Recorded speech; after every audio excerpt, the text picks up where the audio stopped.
Buenos días. Hoy sí que hace un momento estaba sufriendo porque siempre mando las diapositivas y cuando dijeron que no había señal, mi siguiente fue, ¡wow! No traigo mi acordeón.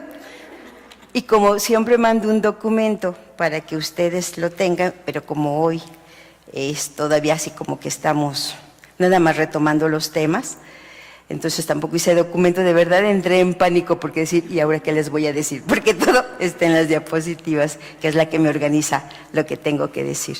Pues buenos días. Habíamos estado trabajando un diplomado que se llamaba Madres que Bendicen, y casualmente hoy me tocó el tema,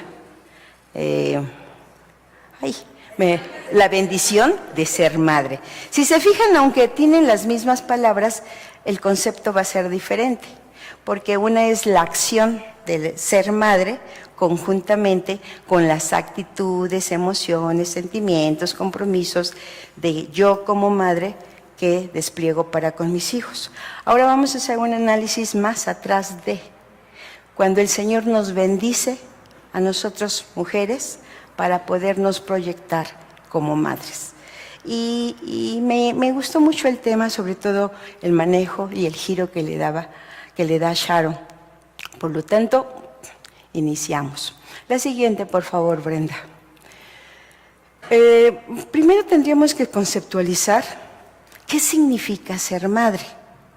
O sea, tenemos el concepto, pero para mí, ¿qué significó ser madre? Por ejemplo, Carmelita, ¿qué significó para ti ser madre? Sí, fuerte. Bueno, yo soy madre de dos, bueno, ya mamás también. Para mí significó dar vida y un compromiso que tenía yo para el resto de mi vida. Es verdad, gracias. ¿Alguien más? ¿Qué significó para ti ser mamá? Y ahora abuela. Ay. Pues una responsabilidad muy grande porque no traemos instructivo de ser mamitas y para un ser humano pues muy complicado y difícil, pero con la ayuda de Dios, bueno. Gracias. Bueno, ser madre, así lo digo. No supe apagarlo. ¿Sí? Ah, bueno. Ser una madre es un papel muy importante que el Señor elige. Otorga a muchas mujeres y se dice que las madres deben amar a sus hijos. Eso nos dice en Tito, el versículo 2, del 4 al 5. ¿Alguien puede tomar esta cita? Y en un momento la leemos. Y cuando ya diga alguien amén, esa es la que lo lee.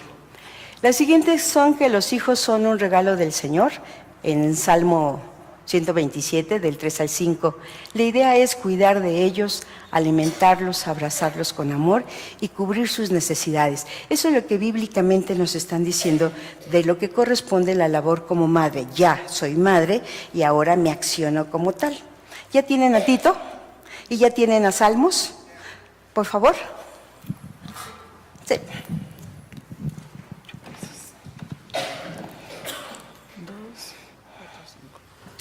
Que enseñen a las mujeres jóvenes a amar a sus maridos y a sus hijos, a ser prudentes, castas, cuidadosas de su casa, buenas, sujetas a sus maridos, para que la palabra de Dios no sea blasfemada. Gracias. Se dan cuenta que siempre está una orientación de lo que nosotros vamos a hacer como madres. ¿Y quién tiene ya Salmo 127 del 3 al 5? Por favor. He aquí, herencia de Jehová son los hijos, cosa de estima el fruto del vientre. Como saetas en mano del valiente, así son los hijos sabidos en la juventud. Bienaventurado el hombre que llenó su aljaba de ellos. No será avergonzado cuando hablare con los enemigos en la puerta. Gracias. Y es la bendición que el Señor otorga. La siguiente, por favor.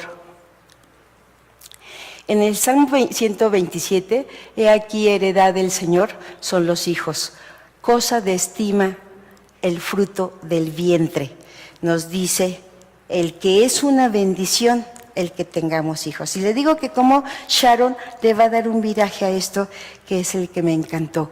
Cuando Dios creó al hombre y a su imagen, varón y hembra los creó.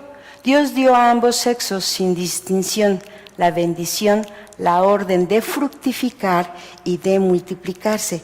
Y el concepto que en este momento, de acuerdo al texto bíblico, nos habla de de fructificarnos y de multiplicarnos. Y viene aparentemente inherente o de la mano de ser madre. Pero vamos a hacer un análisis posterior a esto.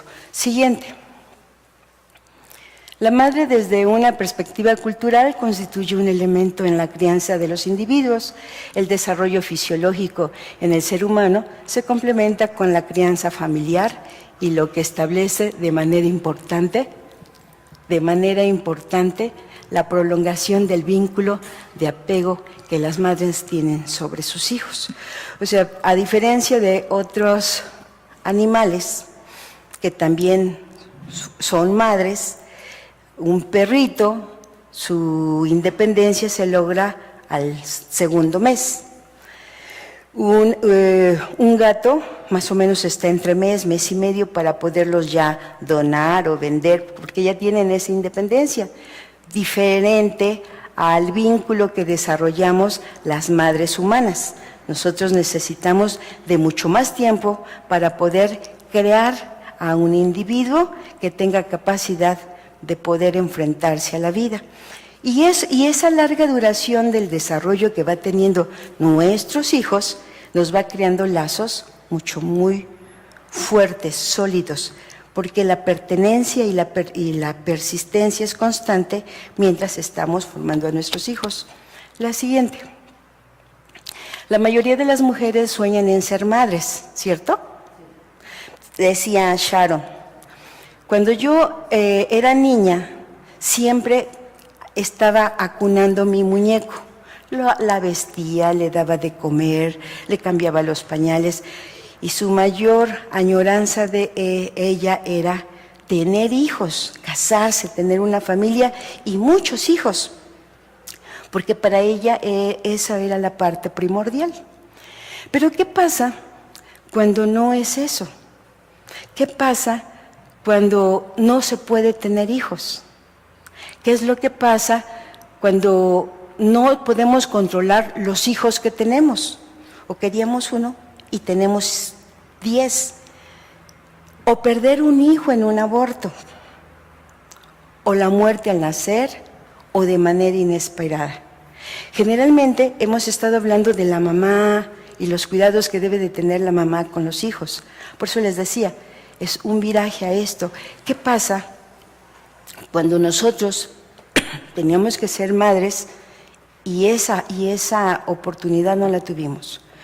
¿Qué pasa cuando está fuera de nuestra expectativa, cuando decíamos yo quiero tener una familia con muchos hijos y tener muchos nietos? O cuando yo decía nada más quiero tener uno solo porque económicamente no me alcanza. Y le llegan como 10. ¿Qué pasa en esos momentos? ¿Qué nos pasa mentalmente cuando nosotros decimos, esto es lo que no quería? ¿Qué pasa cuando me proyecté como una madre y nunca lo fui? En ese momento dejamos de ser mujer. En ese momento deja nuestra vida sin significado. Eso es lo que vamos a analizar. Por eso puse abajo que confiando en Dios en medio de la oscuridad. Generalmente nosotros le pedimos que siempre que hablo se me seca la boca. ¿Será porque me pongo nerviosa? Siempre nosotros le pedimos a Dios sabiduría para poder ser madres, ¿cierto? Sabiduría para poder llevar a cuestas una familia. Pero ¿qué pasa cuando este anhelo de tener la familia, de llevar en nuestro vientre un bebé, de darle vida, de acompañarlo en todo su desarrollo, no se da? Psicológicamente, ¿qué pasa con nuestra mente? Psicológicamente, ¿qué pasa en mi relación con mi padre? ¿Cómo me siento yo? Yo veo que hay otras mujeres que tienen la familia y muchos hijos y a lo mejor hasta nietos. ¿Y por qué yo no? ¿Se lo han preguntado? La siguiente. Pues yo también, y por como ya no tengo más nada que decir, ya me voy. Ah, sí, no es cierto. Bueno, se hizo un estudio y se decía que del 6.1 de millones de mujeres entre los 15 y los 44 años de edad experimentaron la incapacidad en su habilidad para concebir hijos. Y que de estas mujeres estando embarazadas, el 25% de embarazos terminan en abortos. Es un problema común, pero no hay nada en común sobre el dolor que cada mujer experimenta. O sea, uno puede decir, ay, sí, estaba embarazada, pero ya me llevaba 2 meses, es normal, no se dio. Sí, pero nunca nos hemos puesto en los zapatos de esa persona que a los 2 meses ya no hubo mayor desarrollo de su bebé. ¿Qué pasa en esas condiciones? La siguiente. Quizás no hay otra etapa en la vida que afecte más el corazón de una mujer que el tener o no hijos, porque Dios ha puesto el deseo de ser madre en el corazón de la mayoría. Cuando nació mi hijo, algo así que, bueno, sí, que eso fue lo que me pasó. Fue un hijo deseado. Yo quería un varón, nació un varón. Casualmente, yo lo soñaba antes de que él naciera. Y cuando nació, era idéntico al de mi sueño. Y ya ve que cuando nacen, lo primero que hace el doctor es ponerlo cerca de uno.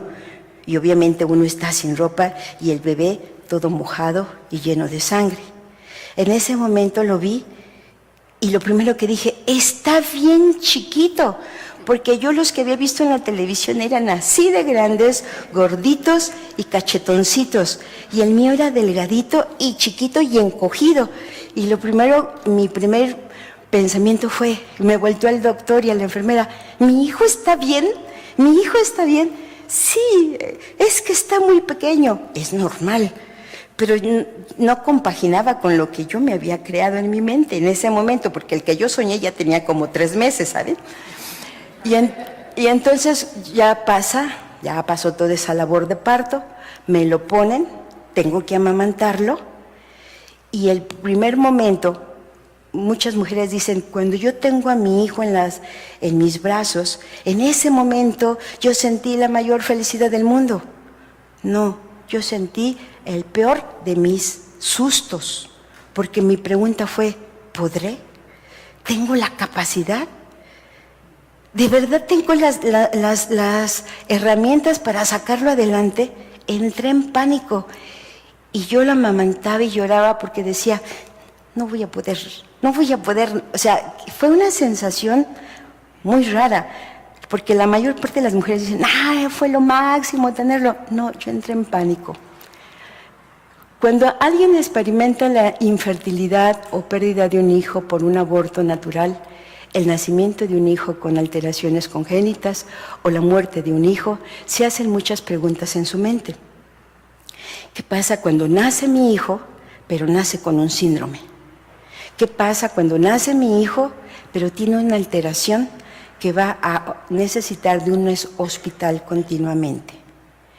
¿Qué pasa cuando nace mi hijo? Y en ese primer momento, no, aparentemente su desarrollo es normal, pero pasando 1 o 2 años, vemos que va teniendo alteraciones psíquicas y a lo mejor problemas de desarrollo, algún problema de intelectualidad. ¿Qué pasa en ese momento? ¿Qué pasa en nuestras mentes en esa expectativa de ser madre y que no se está cubriendo con lo que nosotros habíamos planeado? Es similar al momento cuando yo tengo a Mario y entro en pánico. Y mi primera pregunta era, ¿si podré? Lo mismo sucede con una madre cuando tiene un hijo con una necesidad educativa especial, una incapacidad o una discapacidad. Lo mismo le sucede cuando están teniendo mayores conflictos los niños en su desarrollo y que esto pues, se ve muy observable dentro del ámbito escolar. O sea, la primera reacción de una madre es un gran miedo. Cuando yo estaba en centro psicopedagógico y obviamente observamos a los niños que iban teniendo un desarrollo inadecuado o diferente al resto de la mayoría de los niños, y teníamos que dar toda la notificación a la mamá, porque ya cuando se le decía a la mamá, pues ya se le había hecho una serie de valoraciones para determinar exactamente cuál era su conflicto, y poder hablar con ellos era un momento difícil, porque cómo decirle a esa mamá que su hijo no estaba teniendo un desarrollo adecuado o que nunca lo iba a tener. Y me viene al caso de una señora, un matrimonio, que su niña nació con una cabeza pequeña. Y obviamente la microcefalia se acompaña de una discapacidad intelectual.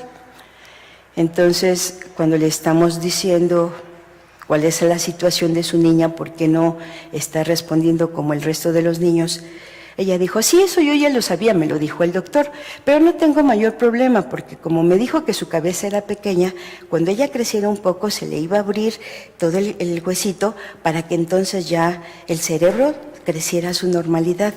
Y le dijo, ¿y eso quién se lo dijo? El médico, por eso yo sé que en este momento no se va a desarrollar adecuadamente, pero ya después sí. O sea, y eso era una mentira, y eso era, en su mente, actuaba como un estado de negación para no enfrentarse al verdadero dolor y el impacto que era tener un hijo en estas condiciones. Ese proceso de aceptar la pérdida de mi labor de ser madre o la pérdida de la expectativa que yo tenía con mi hijo, verdaderamente para la mamá es un gran dolor. La siguiente, por favor. No, para adelante. Esa mera. Y entonces cuando está surgiendo esto, en nuestra mente entran muchas preguntas, porque hay mucha confusión. Y sería la primera pregunta, ¿por qué mujeres que abusan física y psicológicamente de sus hijos conciben y yo no puedo? ¿Estará Dios castigándome? ¿Acaso piensa Dios que seré mala madre? ¿Me estará castigando Dios por algún pecado de mi vida? ¿Cómo puedo amar a Dios si Él se niega a concederme este ardiente deseo de mi corazón? ¿Qué pasa entonces cuando una persona tenía y veía en su futuro una casa llena de muchos niños a quien cuidar y no los hay? ¿Qué pasa cuando sí se da el nacimiento, pero el niño tiene un trastorno y puede tener, por decir algo, un síndrome de Down? ¿Qué pasa cuando le dicen su hijo nació muerto? Son justamente todas esas preguntas que nos vamos haciendo, y de verdad en esos momentos críticos como ser humano decimos, Dios no me quiere, o Dios me está dando la espalda, o Dios no pone sus ojos en mí, o verdaderamente he hecho yo algo tan malo que Dios no me quiere dar esa oportunidad. La siguiente. Para añadir más dolor de sus temores y dudas, muchas personas o familiares llegan con una cantidad de consejos que solo aumentan el sentimiento de insuficiencia. No, lo que pasa es que tú no estás teniendo un adecuado cuidado de tu cuerpo. No. Lo que pasa es que si tomas la leche agria en las mañanas, eso sí te va a servir. No, lo que pasa es que estás poniendo mucha atención en ser fértil, que se te olvida confiar plenamente en Dios, y tú descansa y deja de sufrir.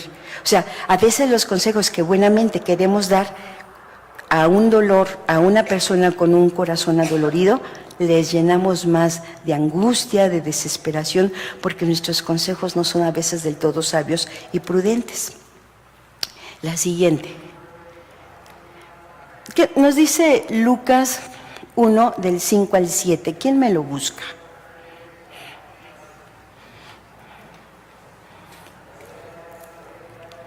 ¿Ya? dice yo.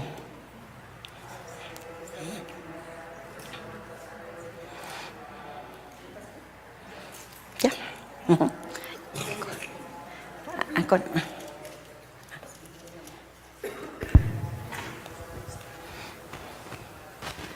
Hubo en los días de Herodes, rey de Judá, un sacerdote llamado Zacarías, de la clase de Abías. Su mujer era de las hijas de Aarón y se llamaba Elizabeth.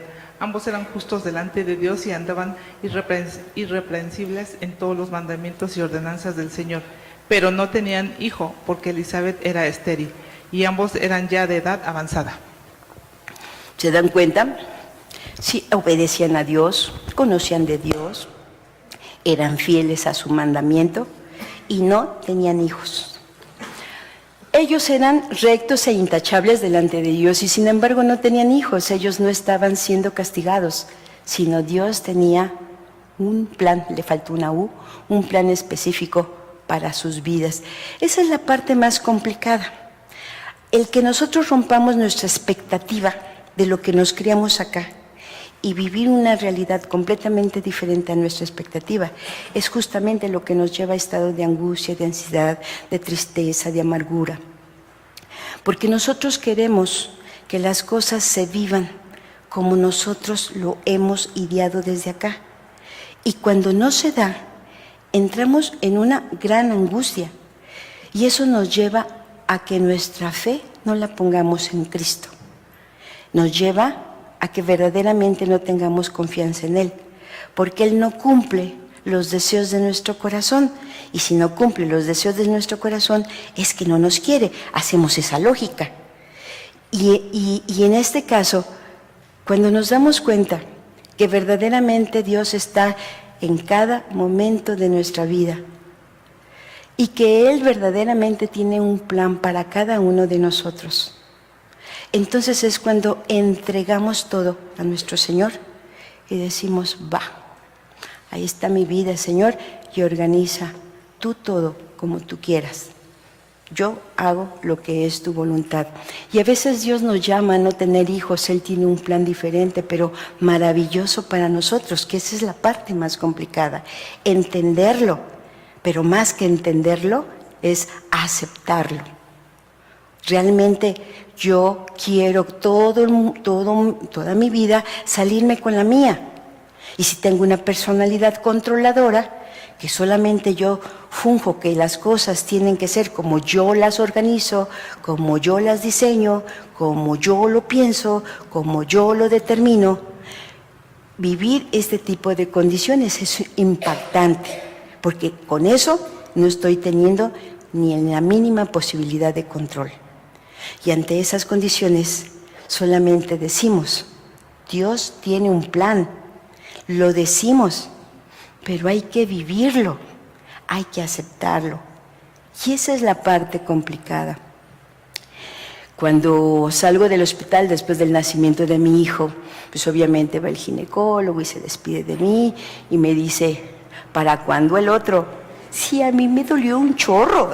Le dije al ginecólogo, yo no más, eso dicen todas, pero a los 2 años ya las tengo acá.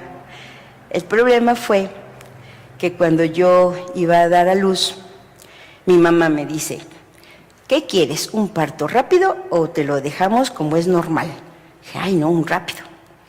Y me dio unas plantitas que acelera todo ese proceso. Claro, ya después lo supe, pero en ese momento nomás me tomé su té y sí aceleró todo el proceso, de tal manera que cuando íbamos ya directo al hospital, yo ya sentía que no llegaba. Cuando llego y me dicen las que hacen todas las notas, ¿es primerizo? Sí. Se va a tardar. Ya me preparan, me revisan y me dice la enfermera, apenas lleva 2 centímetros de dilatación, eran las 11 de la mañana. Esperemos que como en la noche puede que, cuando yo ya me estaba muriendo de dolor, y yo decía, esto no es posible, ¿no? Y en eso, yo me dejan en mi habitación, pero ya como en una camilla, y yo siento una sensación extraña, además de mucho dolor, y todavía me bajo Dije, ha de ser del baño. Ay, sí. Y entro al baño, siento un dolor horrible y me vuelvo a subir como puedo a la camilla y llamo a la enfermera. Y ya llega la enfermera y dice, doctor, tiene 9 de dilatación. Y en ese momento llegan, me ponen la epidural, pero el epidural tarda en nacer.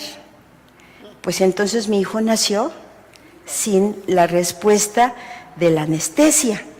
Ya se me anestesió las piernas cuando ya había nacido, cuando ya había dado el alumbramiento. Por lo tanto, me tocó sentir el parto con todos mis sentidos. Y con ese espanto y que yo soy cobarde al dolor, dije, no, yo no tengo otro más. Y en estas condiciones, pues bueno, realmente yo sí en mi mente había dicho, solo un hijo para experimentar que ser madre, pero nada más. Y de ahí mejor prefiero tener cachorritos. Ay, sí.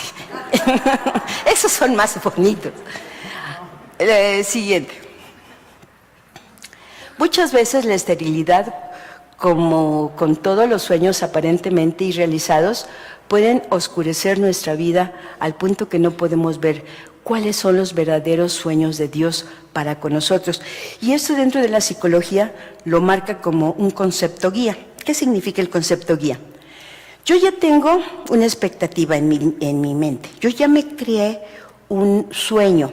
Yo ya le puse ojos, pies y todo a ese pensamiento.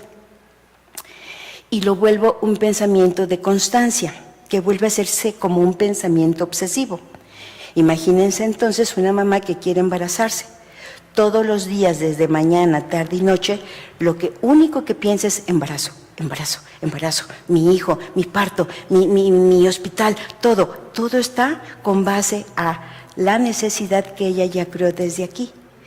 Y como está en una parte obsesiva, ya no le permite ver todas las otras bendiciones que Dios está mandando a su alrededor, porque solamente pone la atención en un solo aspecto. Y al estar poniendo solamente la atención, porque eso es lo que ella quiere, pareciera entonces que todas las otras cosas que con lo que Dios le está rodeando, eso no tiene significado. Cuando nuestros sueños de convertirnos en madres no se toman en lo que esperábamos, lo mejor es asegurarnos de que estamos haciendo las preguntas correctas. O sea, pasa algo y ¿por qué a mí? ¿Por qué a mí? ¿Por qué a mí? Y la pregunta siempre que me digo, es que ¿por qué a mí me tenía que haber pasado? Me dijo, ¿y qué tan diferente eres de Juana, de María, de Teresa? O sea, ¿cuál es tu diferencia? Porque eso yo no me tiene que pasar, pero sí puedo aceptar que otras personas sí les pase. Entonces, cuando digo, ¿por qué a mí? Primero porque estamos con vida y porque de alguna u otra manera es algo que nos tocó vivir. ¿Por qué? Dios quiere que aprendamos algo. Entonces la pregunta que nos tendríamos que hacer es, ok, Señor, ¿ahora qué? O sea, yo ya tenía el deseo de ser madre, el deseo de ser esposa, el deseo de tener una familia. No es, ¿por qué yo? ¿Por qué si yo soy buena mujer? No, la pregunta es, ok, esto es lo que yo voy a vivir, eso es lo que a mí me toca enfrentar. Ahora solo, Señor, te pido sabiduría y herramientas para poderme enfrentar a esto que a mí me está tocando vivir. La siguiente. Dios diseñó a la mujer para ser portadoras de niños. Nuestros vientres, pechos, caderas y hormonas fueron diseñados específicamente para concebir y dar vida. El deseo de criar hijos es innato y aunque no tengamos hijos, debemos apoyar, cuidar y amar a aquellos en nuestra esfera de influencia. Eso es bien importante. Nosotros teníamos una expectativa acá, pero la realidad es que no se dio. Pero siempre hay personas y personitas a nuestro alrededor. Esas personitas que necesitan de una tía, de una vecina, de una abuela, de un pariente, que pueda, sobre todo, dar esa función, porque sí, estructuralmente estamos hechas para cuidar, para amar, para besar, Pues si así estamos hechas, hagámoslo. No necesariamente tenemos que hacerlo con un hijo que nació de nuestro vientre. ¿Cuántas madres actualmente conocemos, jóvenes, que están trabajando como esclavas? Porque cuando yo era joven, de verdad tomaban en cuenta que uno era madre y habían horarios de trabajo mucho más accesibles. En la actualidad, los horarios de trabajo para una mujer con hijos está siendo de 9 a 7 de la noche, todo el día. Esto hace que la mayor parte de los niños, sus hijos, estén solos y estén aparentemente abandonados.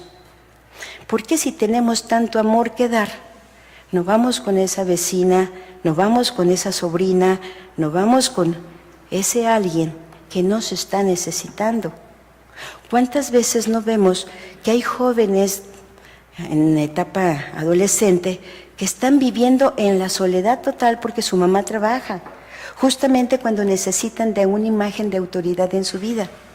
Y nosotros solamente podemos decir, ay, es que la vecina todo el tiempo en la calle, su hija va, viene y mete a un novio y mete al otro, y en eso nos quedamos, porque no damos un viraje. Si el Señor nos dotó con esa capacidad de amar, con esa capacidad de cuidar, ¿por qué no pensamos que a lo mejor el Señor nos está diciendo, es que tu labor te quiero para acá, quiero que seas la tía, quiero que seas la madrina, quiero que seas la cuidadora, que le des amor, que le des protección y que le des cuidados? La siguiente. En Juan 4:39, ¿lo podemos leer, por favor? ¿Quién la tiene? Quien diga ya, debería de traer así chocolatitos. Quien lo tenga primero, un chocolatito. Y se apuran más.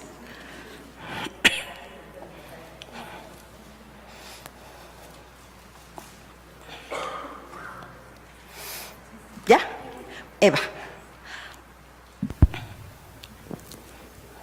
Y muchos de los samaritanos de aquella ciudad creyeron en él por la palabra de la mujer, que daba testimonio diciendo, me dijo todo lo que he hecho.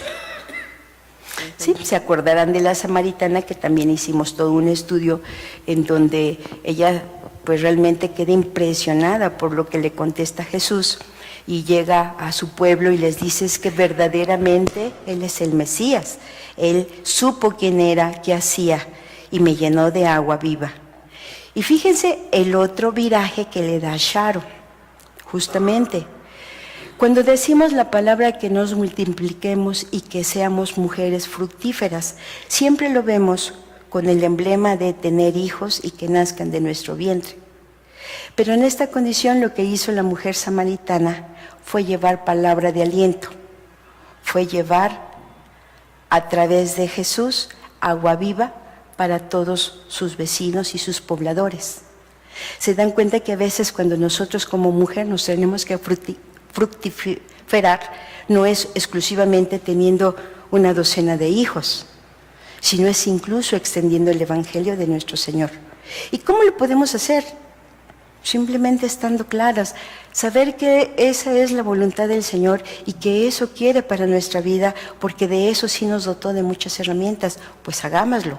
Y dejemos entonces de tener un pensamiento guía, decir, esto quiero, esto quiero, esto quiero, y como no lo tengo, sufro. Puedo utilizar los dones que me dio el Señor para hacer lo que Él nos está pidiendo.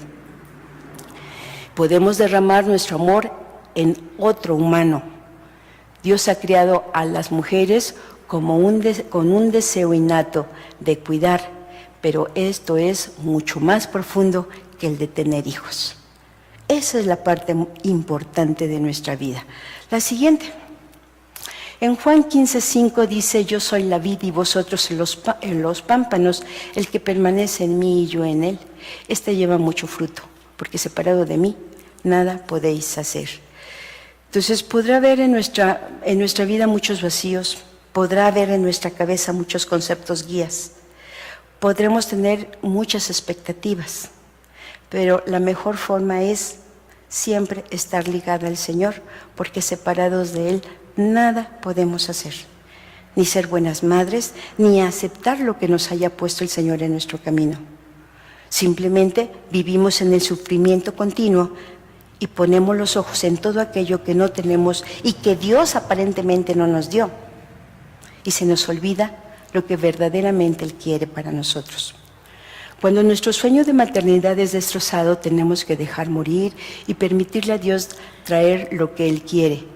Es como si Él nos estuviera diciendo: cuando me lo permitas, recuerda que yo estoy plantando semillas de nueva vida en ti. Tu lamento es solo por un tiempo. Mi propósito no es muerte, siempre la vida en abundancia, pero no desde nuestras expectativas, sino desde su voluntad del Señor, que sus planes siempre son buenos. ¿Y cuál es la voluntad del Señor? Agradable y perfecta. Siguiente. No importa a dónde te haya llevado tu jornada, a dónde te lleve en el futuro, lo que importa es el aquí y el ahora. Puede que no sea lo que soñaste, pero sí puede tener muchos rasgos maravillosos que explorar. Quiero exactamente que Dios quiera para mi vida, nada más ni nada menos. ¿Qué es lo que quiero? Lo que Dios quiera para mi vida. Porque si lo que Dios ha planeado para mí, para mi vida, es mucho más grande de lo que yo pudiera imaginar o concebir. ¿Se dan cuenta cómo es a veces el estar alineado con Él? Es ya no vivir en agobio. O sea, ¿qué es lo que me está tocando vivir? Ah, bueno, lo vivo porque es lo que Dios quiere y voy a vivir resignada porque Dios no quiere otra cosa. O lo vivo con ahínco, con optimismo y con la sabiduría de que Dios quiere lo mejor para mí y que verdaderamente está conmigo. Yo les platicaba, pero yo creo que ese es un ejemplo, pero bueno, yo creo que en su momento fue para mí lo más fuerte. Fui hace poco a un viaje y era un viaje extenuante porque teníamos que hacer mucha caminata, en mi caso era mucha bicicleta, muchos kilómetros, muchos, nada más 1000. Y entonces iba en la bicicleta y en la carretera llena de hermosos paisajes y orando, porque en ese momento hay muchas más personas que van en búsqueda de Dios. Y es cuando me lamenté no tener ni siquiera el idioma de inglés bien establecido en mi vida, porque hay mucho extranjero y casi todos los alemanes, los franceses, los austriacos, todos hablaban inglés como segunda lengua. Y yo apenas iba con el pollito, chicken, gallina, así. Y entonces, pues no podía. Yo en ese momento hubiese querido tener la oportunidad de poderles compartir del Evangelio. Y fue cuando dije, oh, es una limitante, Señor, ya lo sé ahora qué es lo que tengo que hacer en el siguiente paso. Y en estas condiciones, cuando yo iba en la bicicleta orando por todos los que íbamos en ese mismo caminar, pedía por ellos porque lo encontraran, ya que no podía hacerlo yo físicamente, pero él sí. Y en eso digo, en esos paisajes, que de por sí cada paisaje decía, ay, gracias, Señor.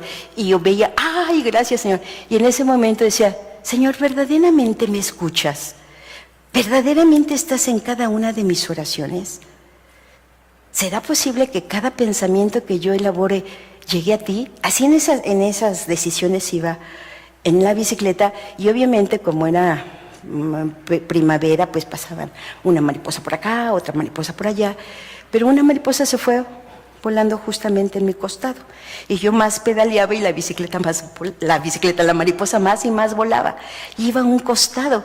Y me llamaba la atención que no se atravesaba con las otras, sino a un costado. Y le digo, Señor, ¿eres tú? Y me emociono y me salen las lágrimas de la felicidad y la mariposa se fue.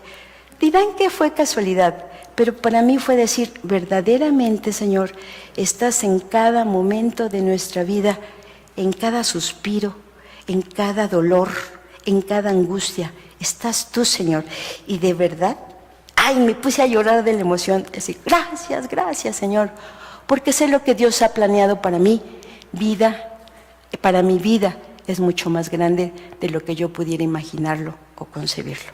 La siguiente.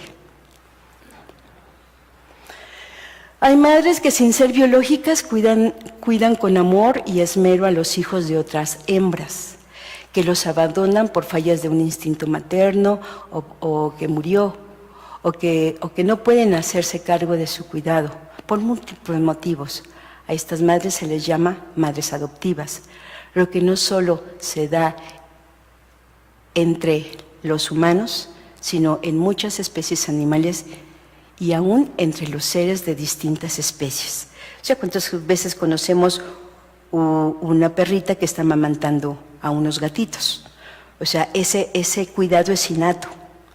Y la otra es, si no tienen hijos, si es mucha su esperanza, pues también está la otra opción, que es tener una adopción. ¿Cuántos niños hay sin una mamá en el mundo? ¿Y cuántas mamás deseosas de tener un hijo no lo tienen? Y a veces compaginar estas mismas situaciones sería lo más importante. Pues bueno, eso es todo. Espero que este mensaje haya creado una posibilidad de hacer un análisis, de hacer una reflexión con respecto a nuestras vidas. Gracias.